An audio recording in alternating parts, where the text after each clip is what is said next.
I'm lost and into the dark. Some things are better left unknown.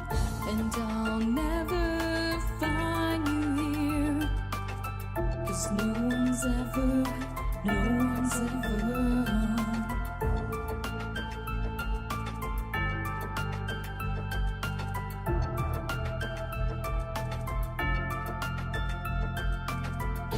What a widow, a peaceful spider.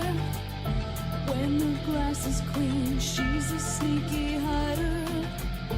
Hide the lies and the alibis. Oh, what a sinner, is it in her?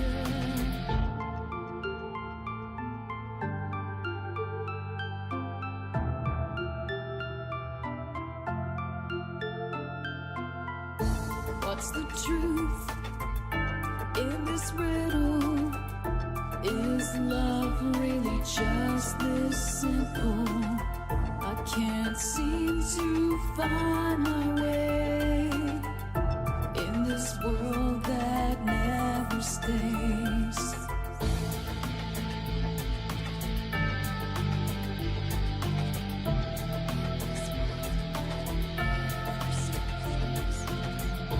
What a widow, a peaceful spider.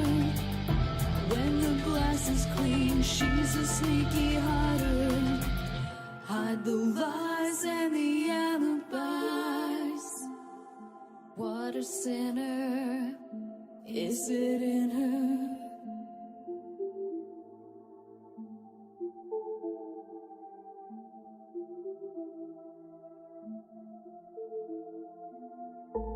Is this real? Just illusion? I'm lost in the wonderland of confusion.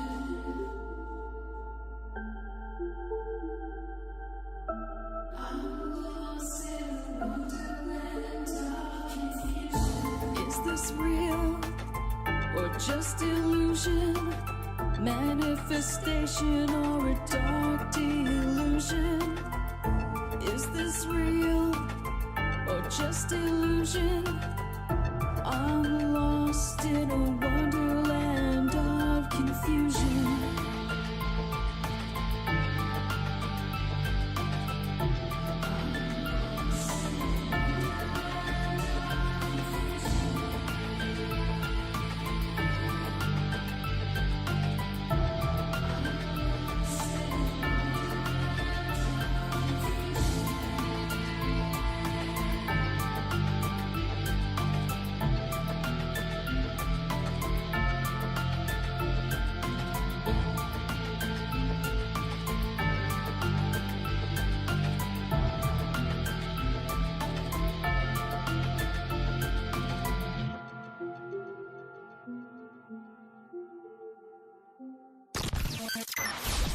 Ripon Rabbit Hole is a community-driven radio. At times the community comments may reveal prejudices and other beliefs that we or our sponsors do not condone. Views or opinions expressed by the community, callers, or guests, are those of the individual speaking and do not represent the views or opinions of this site. Ripon Common Sense content is intended for mature audiences only. Enjoy.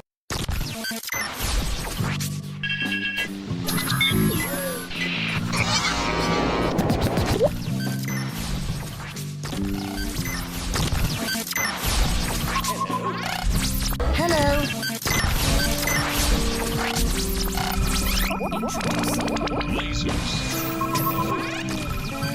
Hello.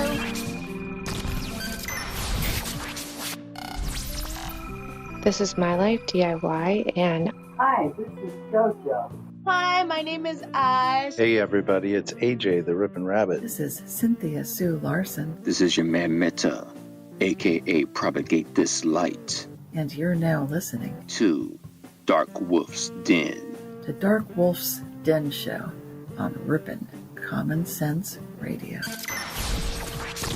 This station is now the ultimate power in the universe.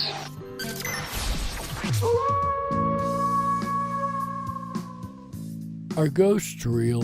We had 1,000 hours of continuous communication with the spirit world. Does time travel actually exist? The laws of physics seem to be compatible with time machines. You know, sometimes I wonder about reincarnation, don't you? A 4-year-old boy in Adelaide, Australia, has told his parents that he used to be Britain's Princess Diana. What would happen if the world found out that aliens were real? I didn't say disclosure would be easy, but what is the alternative? To establish a space force as the 6th branch of the armed forces. We have so many questions and yet so little time, so to have you here, the pleasure is all mine. Coming to you from a secret mountain cave, hidden deep within the Idaho wilderness. This is the Dark Wolf's Den Show.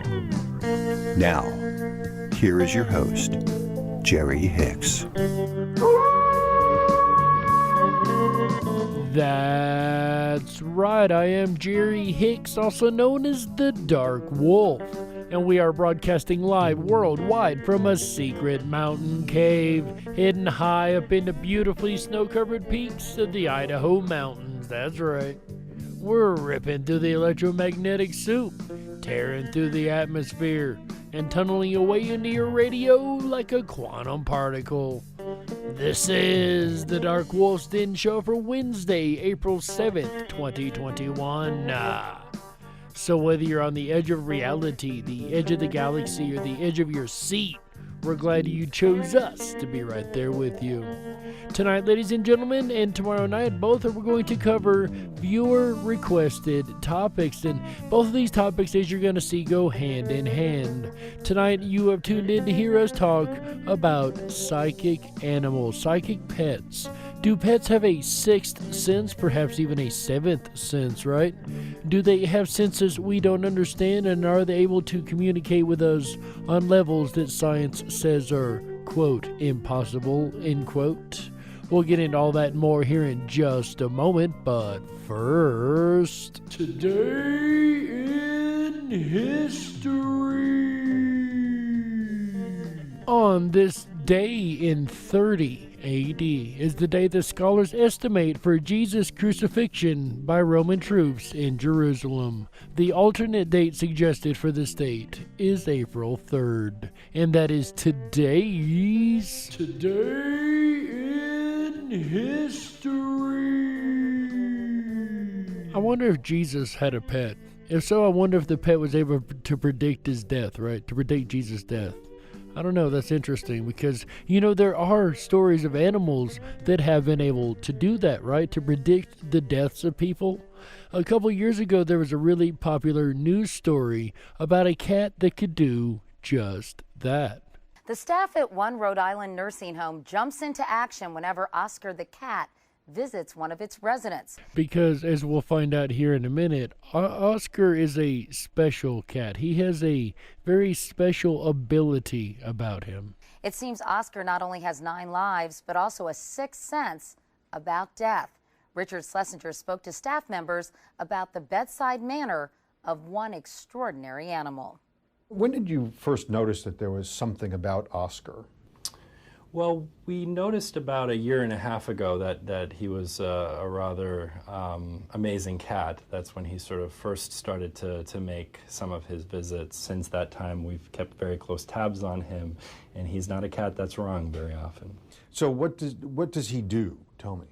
Usually anywhere from 2 to 4 hours before somebody might expire, he enters the room, and often if the family doesn't object and they're in attendance, he'll jump into bed with the resident and curl up next to them. Oftentimes he'll purr. Kind of scares me. I've been recently adopted by a cat. I need to rethink the happiness of that idea, right? But no, seriously, this is an interesting skill, right? The cat would then 2 to 4 hours of the death would go and lay with the patient and comfort the patient into the death process. Specifically the patients that were about to pass away, he would choose. Now, this is amazing that he would know that information hours prior to the person actually passing away. How many times has he done this? We figured that it was about 25 times over the course of the last 1.5 years or so. Has he ever been wrong? To my knowledge, some patients obviously leave the nursing home and go to the hospital. So those types of patients he doesn't get. But for the most part, with patients that are here, he's been pretty accurate. I know actually of no event where he wasn't at the bedside. So he's got 100%. He's predictable accuracy? Very accurate. The reason why I wrote the story is really because it's an amazing story that's happening in a location that few people know anything about. With cases of end-stage dementia, many times patients are dying alone. They've outlived their loved ones or their loved ones live elsewhere. In these types of cases, he's able to provide them with companionship, something that's truly remarkable. Obviously, he's not a replacement for the wonderful care that's delivered at this facility from the nurses to the doctors to the hospice providers. Oscar is sort of part of the end-of-life mix that's provided here. In other cases where there is family, he's allowed us to notify them. So this sixth sense has become a very valuable tool to this hospital. But wouldn't you be a little worried if the cat chose you? Are there patients who are afraid when Oscar shows up? The important thing to remember is that this is really a terminal dementia unit. Patients, unfortunately, here have, in most cases, lost the cognitive ability to understand the meaning behind Oscar. Perhaps that's a fortunate thing. Basically, they might recognize that a cat is in bed with them, and for many that is actually quite comforting. There's been very good data about cats in nursing homes and dogs in nursing homes and providing comfort care in an environment that is very similar to a home environment. So what kind of cat is he? I mean, aside from this odd ability that he has, is he a nice cat? Oscar is not always the friendliest cat. He's not friendly to, he can be bribed like many animals, but he is not a cat that will spend quality time with residents on the ward unless they're about to die. He's not a cat that likes to spend a lot of time with staff. He keeps to himself. And an absolutely incredible skill and a job to have. And what amazement that is, right? The cat itself knows hours, 2 to 4 hours before the incident occurs that the person is going to pass away. Before any other human on this planet knows, Oscar the cat knows. And that is absolutely mind-boggling to me. How does he know? What is the trigger that lets him know? And of course, Oscar is an extreme case, and not all animals present this specific ability to detect death. However, it has been noted that most all, if not all, animals have a psychic ability, at least to some degree. Animals, especially that are pets, right? Like cats, dogs, and other creatures. Well, there's one doctor who has looked into this. If you remember in our January episodes on consciousness, we heard a lot from Dr. Rupert Sheldrake. And a couple times he mentioned his book, Animals That Know When Their Owners Are Coming Home. Well, we're going to dig into that information from the good doctor this evening. So, ladies and gentlemen, welcome back after a couple months away from the show, Dr. Rupert Sheldrake. One of the commonest kinds of telepathy that we heard about with cats was their ability to know when their owners were planning to take them to vets. It turns out that, on the whole, cats aren't exactly huge fans of the vet. Who'd have guessed it, right? Many cats respond to this intention by disappearing. When I'd received several hundred accounts of this behavior from people in America, Britain, Germany, and other parts of the world, it seemed that this was a very common kind of experience. And of course, when it happens, it's annoying to the cat owners because they have to cancel the appointment or search all over for the cat. And people soon learn that if they get out the carrying basket, the cat's going to disappear. So people don't get the carrying basket out, and the cat still disappears. So then you can make the argument maybe the cat has overheard you making the appointment for the vet, or the cat, seen or heard you do something that triggered it to know. Well, that's not necessarily the case either. Sometimes people make their appointment for the vet when they're at work, so the cat doesn't overhear the telephone call.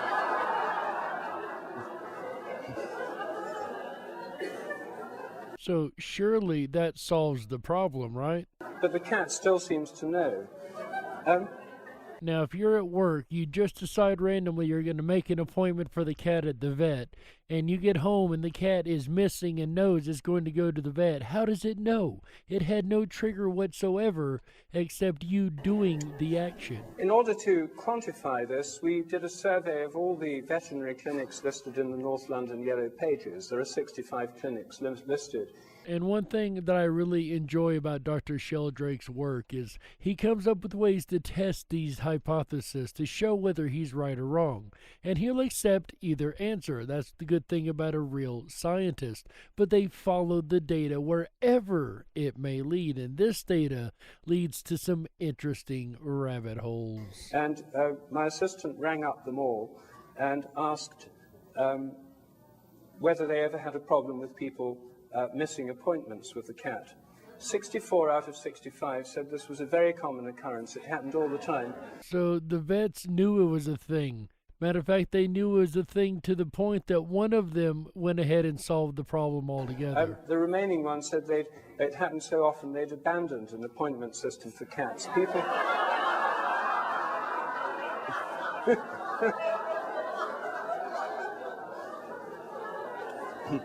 People just had to turn up with them. Could you imagine? I guess some of you have had to imagine, right? Some of you out there, I'm sure, are cat owners who have had to deal with this. If you are, I would love to hear about it, especially if you're listening after the show or if you're listening just on the radio. Come on over to the YouTube channel, either on Ripon Rabbit Hole on YouTube or even on Dark Wolf's Den Show on YouTube when it gets uploaded over there. And go on over and drop us a line down below. Let us know if you've had to deal with this issue with your cat. If the cat knew you had made an appointment way before you had gotten home or by any means had any way for the cat to know. Could you imagine having to trick your cat, right? Let's go to the park, and on the way to the park, take a left turn and go on over to the vet real quick. Like that one, just accept walk-ins and that's it for cats because there were so many times that there were cancellations. We had a lot of interesting stories, usually not from the vets themselves, but from their receptionists or assistants, who are the people who dealt with appointments. And here's a typical story from a veterinary receptionist in North London. It's not always the cat basket. The clients know that once they produce the basket, there's not a hope in hell of catching the cats. So it's usually before the baskets have been brought out. People say they get home around 5:30 p.m. and the cat's always on the doorstep, but the day of the appointment, he's not there. I think they've definitely read their thoughts because the owner's not been in all day, so they can't have seen the owners upset or behaving any differently.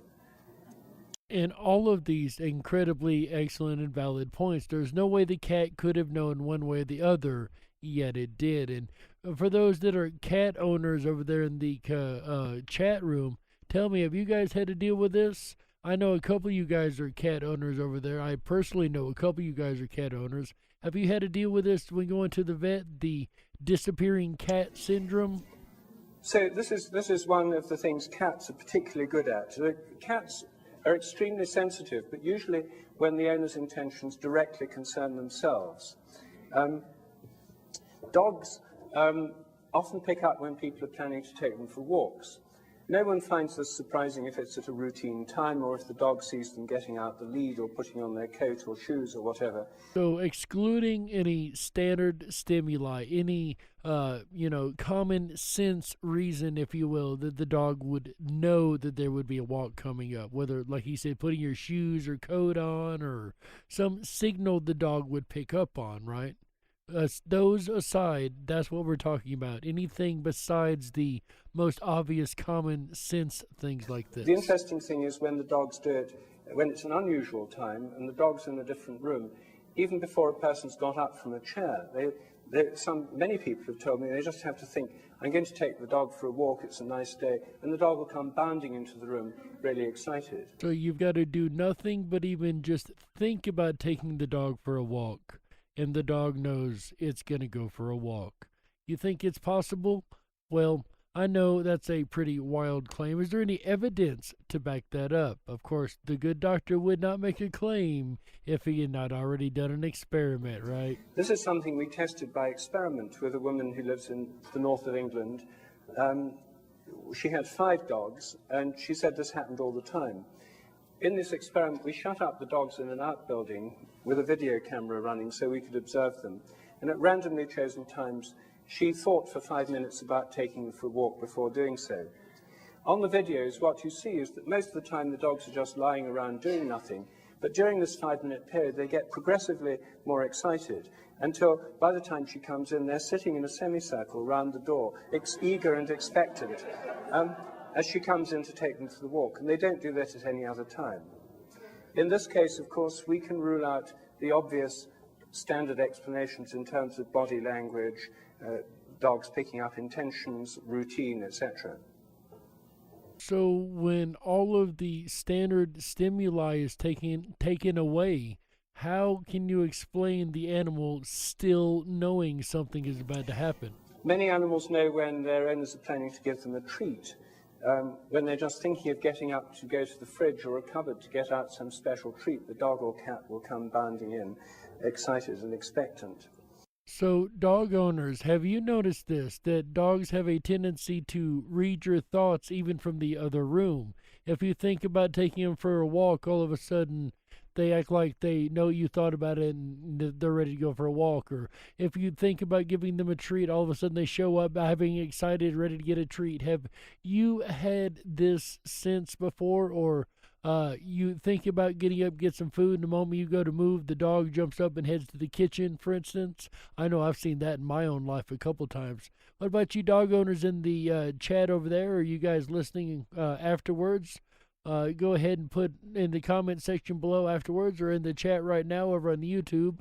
Let me know, dog owners, have you experienced this with your animals? The main thing that I've studied in detail, as I mentioned this morning, is the ability of dogs to know when their owners are coming home. And this is absolutely fascinating. In the course of my research with animals, after my book, this book, Dogs That Know When Their Owners Are Coming Home, was first published, I got a whole new lot of stories coming to me and many more cases coming to my attention, which are absolutely fascinating. And some of the most interesting concern parrots. I'm now convinced that the most dramatically impressive telepathic animals are parrots, particularly African greys. Yep, you heard that right. Parrots. African gray parrots are the most telepathic of the pets. Not cats, not dogs, parrots. Can you please explain yourself, Doc? The big advantage of parrots is that some of them can speak. People with dogs and cats often say, if only they could talk. Well, quite a lot of parrots can.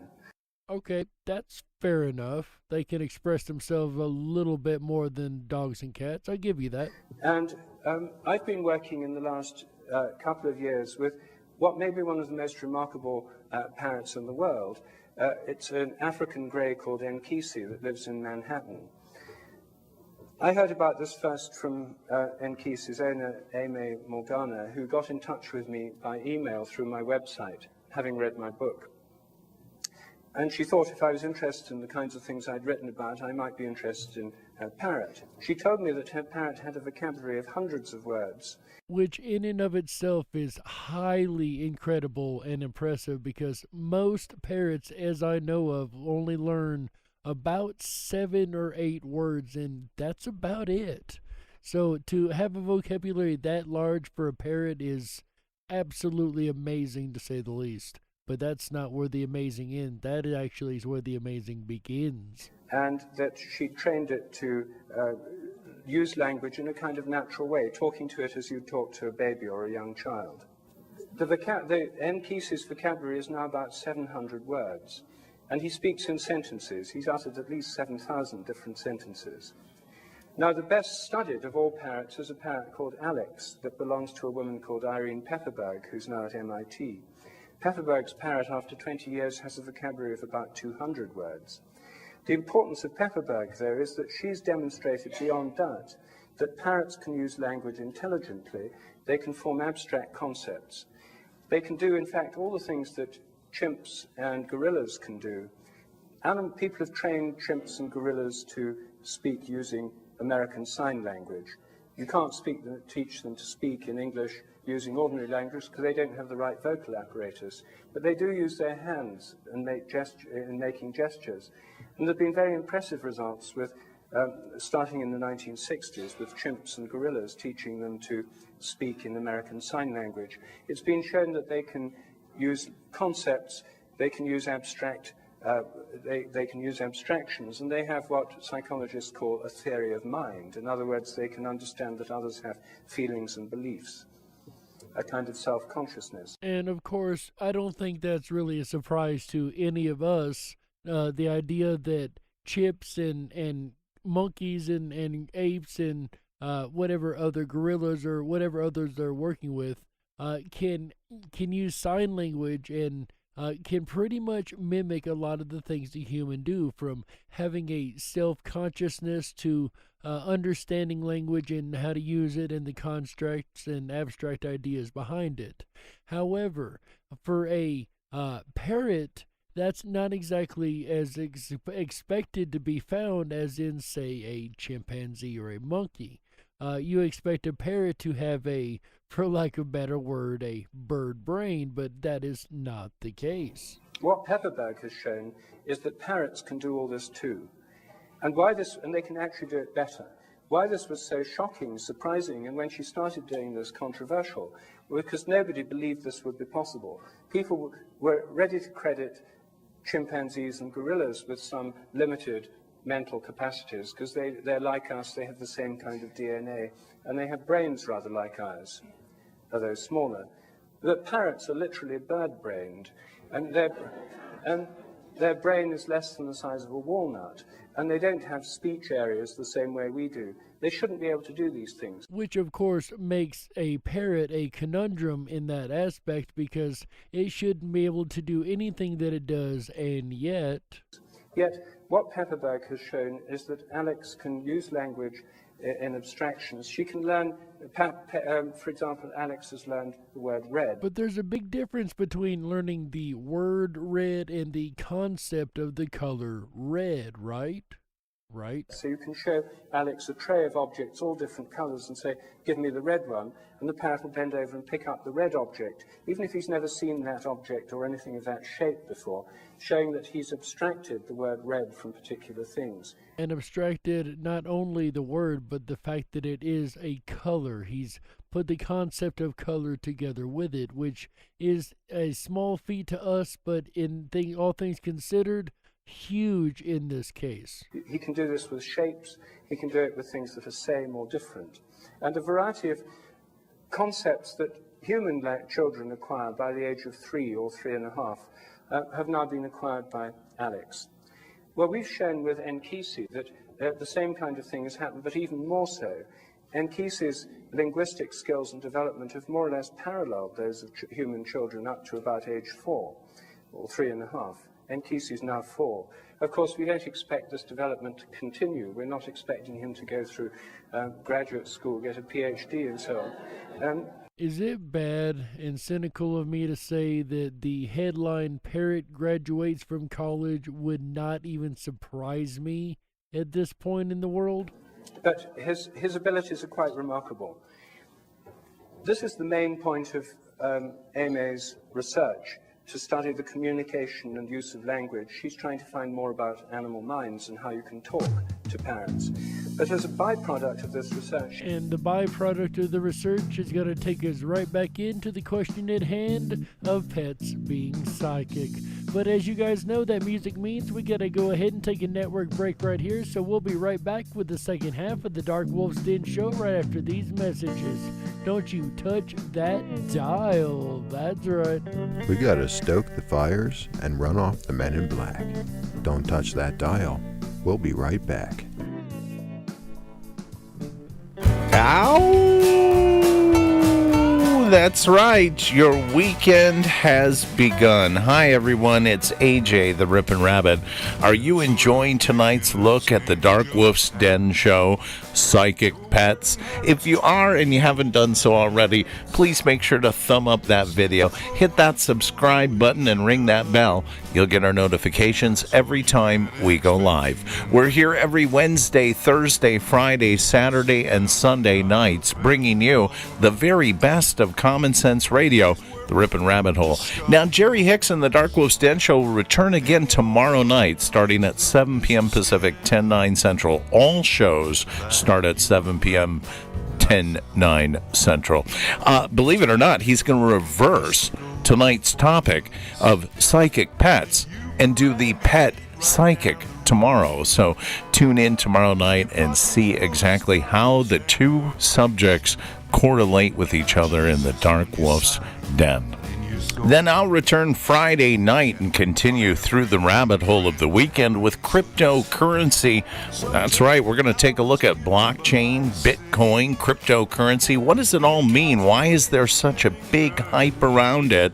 And of course, if you are already into it and you understand the hype of it, you're going to enjoy Friday night's show. That's Friday, April 9th, 2021. Then Saturday night, join me as I welcome special guest Mary Frank Cogbill, Saturday, April 10th, and she's going to discuss a fascinating world of miniatures, and we're going to have a lot of visuals that go along with that as well Saturday night. Then we'll end out the weekend right together Sunday, April 11th, with a look at cults, cult leaders, some of the known ones, some little known ones as well. We're going to find out what exactly draws someone into a cult and what, more important, allows them to break free and to get away from cult mentality. And that'll end out the weekend right together Sunday, April 11th. Again, 7 p.m. Pacific, 10/9 Central. Explore with me the rabbit hole of cults.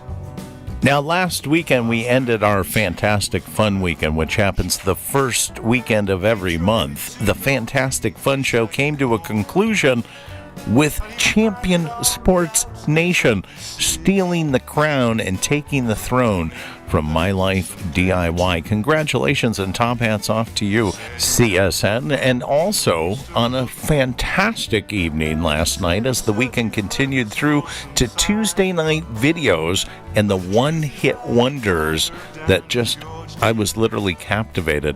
I love to just sit back and listen to Tuesday night videos because you hear such great music. And again, my top hats off to the Fantastic Fun King, Champion Sports Nation. An announcement I'm going to talk about he made last night, this weekend on Friday. Now back to Jerry Hicks and the Dark Wolf's Den with Psychic Pets.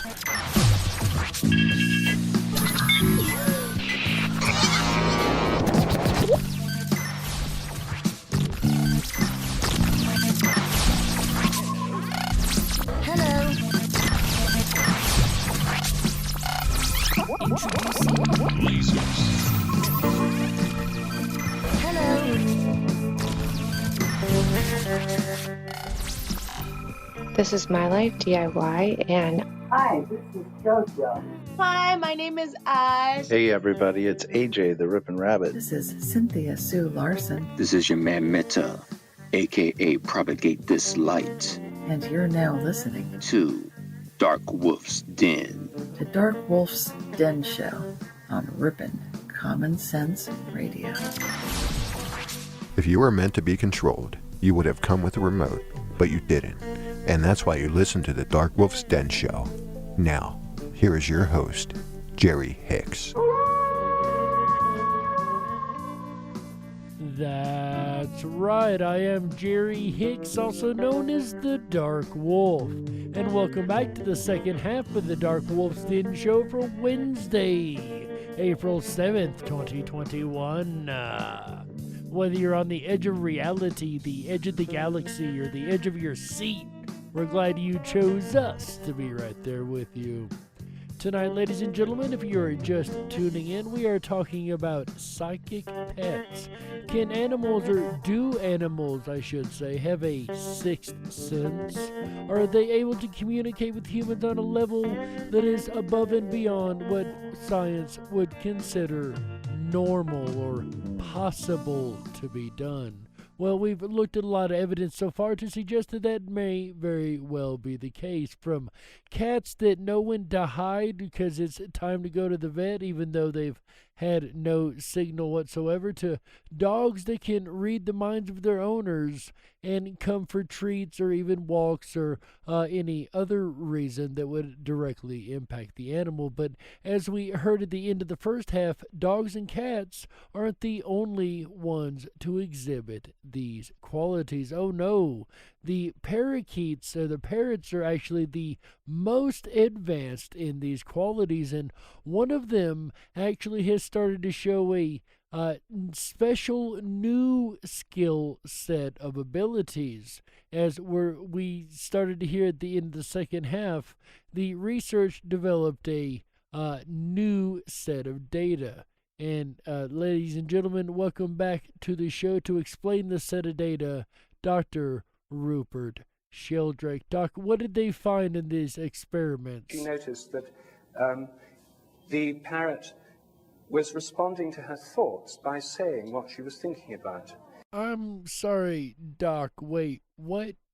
The parrot was responding to her thoughts, not her actions, not her body language, her thoughts. In what way was this occurring? So she'd be looking at a magazine at a car, and the parrots at the other end of the room can't see the magazine, and the parrot says, that's a great car. And she's looking at people dancing on television. She says they're dancing. This happened so many times. She kept a log. After I first got in touch with her, she started keeping a log. There's now more than 600 spontaneous incidents. More than 600 spontaneous incidents where the parrot seemed to be reading the mind of its owner. Now, it's one thing to have one incident, but 600, you only need one white crow to prove all crows aren't black. But 600 white crows would make no mistake about it, right? There would be no question at that point that all crows aren't black, that all animals possibly are psychic, right? Well, there's another little mystery that has to do with animals and the psychic abilities of animals, and that is homing pigeons. I know that sounds a little strange, but Dr. Sheldrake, explain to us the issue with homing pigeons. Now, nobody knows how pigeons do it, and every seemingly reasonable hypothesis is being tested to destruction. We're now in a position where it's just, this seems, I think the evidence points to there being some completely unknown means by which they do it. Some form of connection between the pigeon and its home that we haven't taken on board in our model making about might be animal evidence behavior. of magnetic particles in the head. And the... Well, this is what's satisfied. It's a pabulum for the last 20 years, magnetism. For the magnetic particles may exist in the head. The pigeons may be able to measure the dip of the magnetic displacement. You displace them north, the needle of the compass may dip. Which on its surface sounds a lot like a logical explanation that just magnetic metals in their head allow them this ability. However, move them due east or due west, the dip's exactly the same. The magnet won't help them in the slightest, even if they've got one. And how do you know they're working only on dip? Well, even if they have a compass, if it's a compass, maybe it's a compass. All right, give you a compass, parachute you into some unknown area. You've got your compass. Can you get home? I can get close enough to home until I pick up other signals, which is apparently. Can you without a map? Oh, I have to know where I am relative to where I've been. Of course, that's the problem. What do you guys think if I were to drop you off out of a plane into a jungle with no map and no idea of how to get anywhere and nothing to guide but a compass? Do you think you can make it home? I 100% guarantee I couldn't. What do you think? Do you think you could do it? I know maybe one or two you might be survivalists out there, pretty sure of yourselves, but we're talking about a whole species of animal that does just that, right? Well, how do you know where you are relative to you've home? migrated there once before. No, I don't. I doubt you could just take a pigeon in an airplane and drop parachuted randomly somewhere. And of course, I'm sure some of you are logically shaking your head going, yeah, of course you can't drop a homing pigeon just out of a plane randomly and it'll know where it's going. Surely not. That just totally defeats the doctor's argument, right? But if you can. This was done in the Second World War, yes. Yeah, not only can you in concept, the concept has been tested. Check this out. In the Second World War, pigeons were taken routinely on Lancaster bombers from the British Royal Air Force Pigeon Corps. Yes, that is really a thing, or was really a thing. The British Royal Air Force Pigeon Corps supplied these pigeons. They were taken on Lancaster bombers. And the idea was if they were ditched in the North Sea on the way back from a sortie in Germany, then the navigator had released the map reference. They tie it onto the pigeons and let it go in case radio contact was broken. Thousands of lives were saved by these pigeons. Some were released in the middle of the night in freezing fog, 100 miles from land, and they got home. The really outstanding ones were awarded medals. Yeah, you heard that one right too. Not only was there a pigeon corps, but the really good ones earned medals because, I'm sure the pigeons had a wall to hang these on that they made sure to keep straightened every day and polished up, right? My God. But as absurd as this sounds, I promise this is actually going somewhere. And the record of these can be found in an amazing book called Pigeons in Two World Wars by Colonel Osman. And the meritorious performance list has about 500 examples of astonishing feats. They were literally dropped out of planes in the middle of the night, sometimes in the middle of the winter, in freezing fog, and they got home the next morning, and lives were saved. Suppose that you had a very simple strategy, that you flip a coin, and you either fly due west or due east until you hit land, and so half of them then will come. Would come west and would arrive at England, and the other half would arrive in the Netherlands. You have to record the ones that don't make it, which these But the point is, they do. They first of all, they observe the vanishing direction. The point is, the ones that make it get the medals, and the other ones you forget about. Which, once again, is a logical argument that there would be confirmation bias, and you would just ignore the ones that don't fit the confirmation bias. However, but in experiments, there's been hundreds of experiments done. You see, every one of these ideas has been tested by serious researchers over long periods. And cloudy days, they've been released on cloudy days.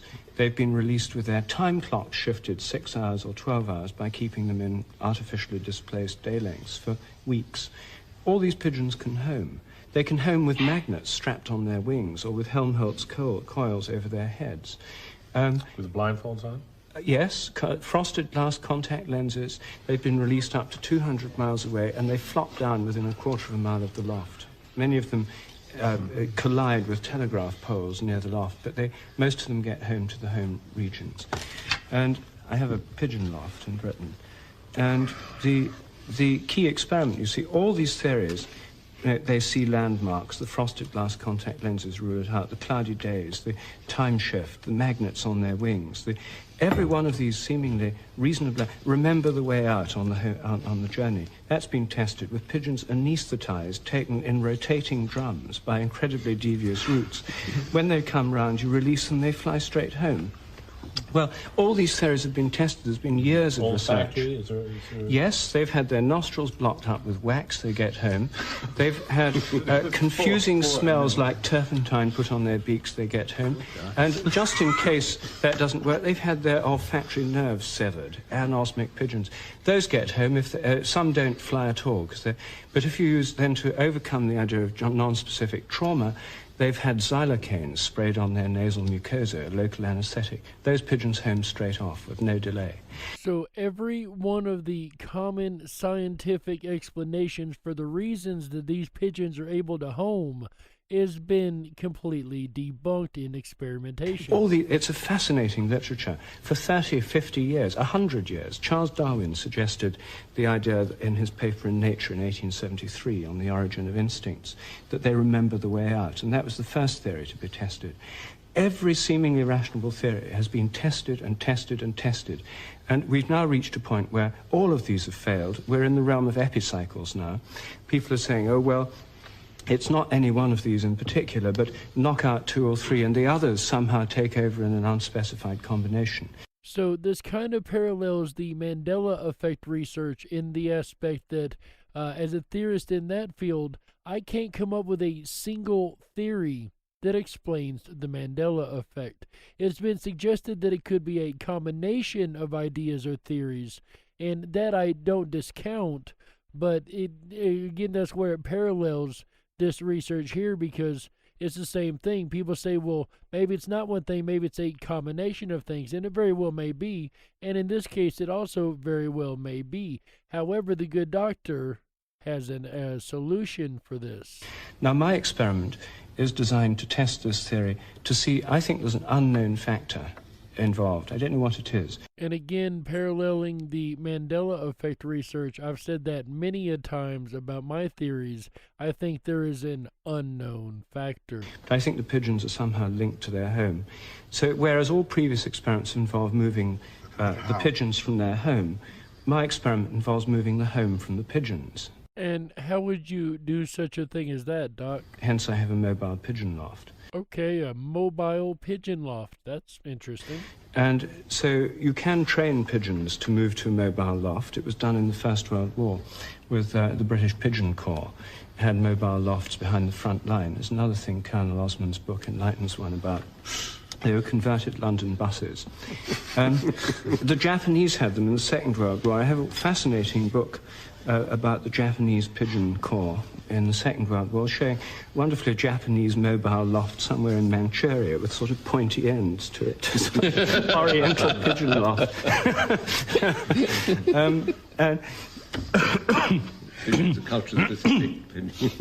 The Japanese doing pigeon lofts with style. But if you move a pigeon, if you move their home, the first time you do it, you can move it just 100 yards. And the pigeons are totally confused. Even though they can see the loft, they fly around the place where it was for several hours before a brave one goes in. And of course, you may think, well, that's just kind of goofy. That's what a wild animal would do, just kind of fly around in circles, confused, right? Well, let's put this in a human perspective. Just as we would if we went home and found our home had moved 100 yards down the street. We wouldn't just open the door. Yes. Under any circumstances. I think I'd be pretty hesitant to walk in the front door if it jumped down the street myself. How about you guys? Then again, with the Mandela effect, to be par for the course, right?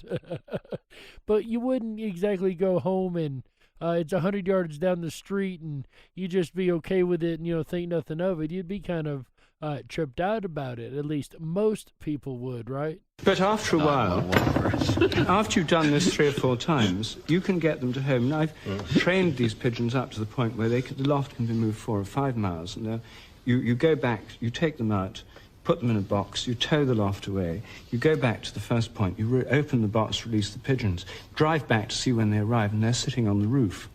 Well, so far, there's no mystery. This is an area where they could do it by perfectly normal means, fly up in the air, see it.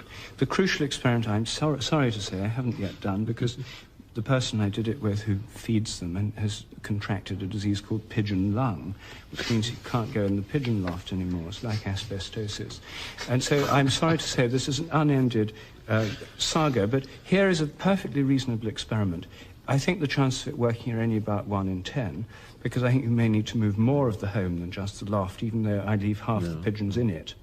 But a mobile island, a floating island, or a ship would give one the capacity for moving more of the home. It's an area potentially open to empirical testing. The budget for this experiment so far has been £500. Not very much. This is a poor man's sport, and so one doesn't need big grants for this kind of work. Here is a real mystery, and you'll find people who'll tell you it isn't a mystery, but anyone who actually works in the field and who knows the literature, and I've gone into this quite recently in quite a lot of depth, and it's completely unsolved. And so we have this pigeon homing, the homing of dogs and cats, the migration of fish, huge tracts of animal behavior, which have big implications for the evolution of migratory pathways, which can evolve quite rapidly, and so on. Large areas are unsolved. And these could have a great deal of relevance to the understanding of faculties of various kinds that we haven't taken into account. This is one example. I have quite a number of others. One of many absolutely amazing examples that we've heard tonight of animals that seem to have a sixth sense, if you will. The ability to not only read emotions in humans and read our minds, but also the homing pigeons are able to do things that are, as science would say, impossible, but of course that's a dirty word here, that they just cannot explain yet. Things that seem a little bit supernatural. But what do you guys think, ladies and gentlemen? Do you think animals have a sixth sense, a ability given to them by nature that we don't have? Or do you think it's just barking up the wrong tree? In the end, ladies and gentlemen, all you can do is look at the evidence presented, use a little common sense, and in the end, you be the judge. We got to close it out. That's right, that's it for this episode of the Dark Wolf's Den Show for Wednesday, April 7th, 2021. So whether you're on the edge of reality, the edge of the galaxy, or the edge of your seat, we're glad you chose us to be right there with you. The day may be closing, but don't you worry, ladies and gentlemen, the weekend fun is only just begun. That's right. Make sure you come back tomorrow, Thursday, April 8th, 2021, 7 p.m. Pacific, 10/9 Central. Well, we will be back with an all-new episode of the Dark Wolf's Den Show. That's right. Tomorrow night we're going to be discussing pet psychics, from psychic pets to pet psychics. This is going to be another amazing episode, and a viewer requested one just the same, and one that we cannot wait to take on. That is tomorrow, April 8th, 2021, 7 p.m. Pacific, 10/9 Central, on the Dark Wolf's Den Show. That's right. Then on April 9th, 2021, 7 p.m. Pacific, 10/9 Central, that is Friday, our buddy AJ the Ripon Rabbit will be back with an all-new episode of the Ripon Rabbit Hole live show. That's right. On Friday, I happen to know our buddy AJ is going to be talking about cryptocurrency. That's right. It's been a hot topic lately, a very volatile investment vehicle, but definitely one that is worth checking out. Well, AJ is going to check it out on Friday, April 9th, 2021, 7 p.m. Pacific, 10/9 Central, right here on Ripon Common Sense Radio. Then he'll be back on Saturday, April 10th, 2021, 7 p.m. Pacific, 10/9 Central, with an all-new episode of the Ripon Rabbit Hole live show once again. And we're going to be talking about miniatures. That's right. There's a whole world grown up around this this idea of these miniature items, miniatures of everything. So it's really intriguing, a topic you're not going to want to miss. Definitely tune in on Saturday, April 9th, 2020, April 10th, 2021, 7 p.m. Pacific, 10/9 Central, for that discussion on miniatures. Then on Sunday, April 11th, 2021, 7 p.m. Pacific, 10/9 Central, AJ the Ripon Rabbit's going to be back one more time to round out the weekend right with a discussion on cults. That's right, not the occult, but the actual cults. Have you known somebody who's been a part of a cult? Were you a part of a cult? If so, how did you escape, or did you? All that more coming up on Sunday, April 11th, 2021, 7 p.m. Pacific, 10/9 Central, right here on Ripon Common Sense Radio and RiponRabbitHole.com. Speaking of RiponRabbitHole.com, make sure you hop on over and jump on our mail list. Just sign up for the 24/7 Backstage Lounge 24/7 VIP Pass. That's right. Just sign up for the VIP Pass and you're going to be eligible for all of the amazing benefits of the RiponRabbitHole.com, from our 24/7 Backstage Lounge, where I'll be right after the show, to the Down the Rabbit Hole, our social media alternative over there, and many, many things in between. There's all kinds of fun. We got news stories that are updated every single day, and just lots of interactivity, as well as receiving our email once a week with all the amazing topics that we're going to be covering all weekend long, both the Ripon Rabbit Hole live show and the Dark Wolf's Den show. And on that note, ladies and gentlemen, I've got to go ahead and get out of here. It has been an absolute honor and pleasure to do this show for you guys yet once again. So on behalf of Michael Musco, Chick Mandela Effect, Walt House, AJ the Ripon Rabbit, everyone at Ripon Common Sense Radio, and our amazing mod team. On behalf of all these folks, ladies and gentlemen, my name is Jerry Hicks, also known as the Dark Wolf. And remember, until next time, stay awake, but dare to dream. Good night, everybody. Howl! Yeah, that's right.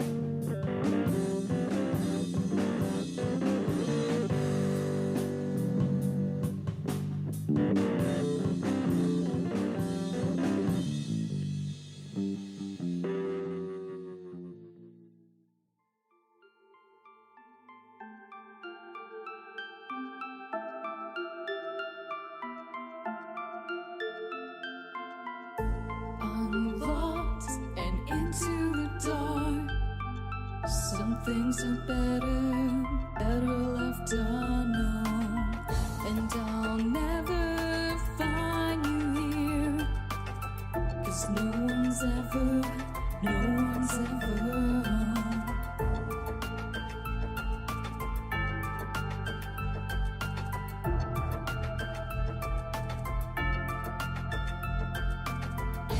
What a widow, a peaceful spider. When the glass is clean, she's a sneaky hider. Hide the lies and the alibis. Oh, what a sinner, is it in her?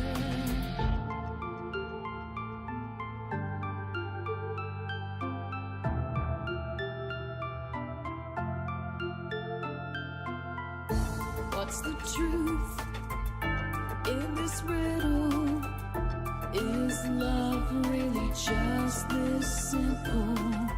I can't seem to find my way in this world that never stays.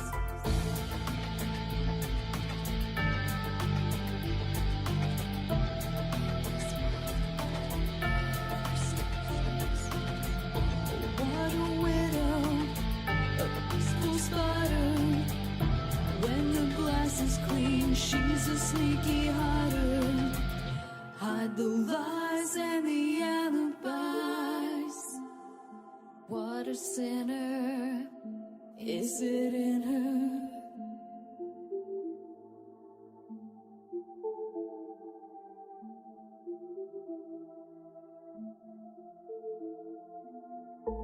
Is this real? Just illusion. I'm lost in the wonderland of confusion. I'm lost in the wonderland of confusion. Is this real or just illusion? Manifestation or a dark delusion? Is this real or just illusion? I'm lost in a wonderland of confusion.